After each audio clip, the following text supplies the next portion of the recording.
साथीभाइ आयो खुसीको खबर आयो।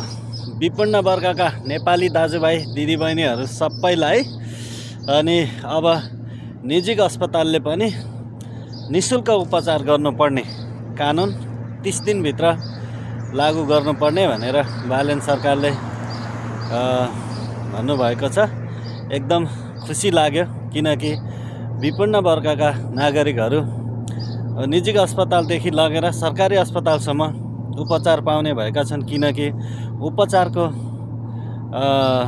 अवरोधले गर्दा अब कसैले पनि ज्यान गुमाउनु नपर्ने भएको छ। हामी नेपालीहरूले चाहेको पनि यही हो। हामीले खास यस्तै कुराको लागि हामीले रासपाको सपोर्ट गरेको हो। तर अब अझ अगाडि हेर्दै जाउँ। यो त भर्खर सुरुवात नै छ, यो टेलर मात्रै हो, फिल्म हेर्न बाँकी छ। तर फिल्म राम्रो आएन भने फेरि हामी डाइरेक्टर बनेर त्यस्तो फिल्मलाई भत्काउन पनि सक्छौँ है त। जय नेपाल, जय देश।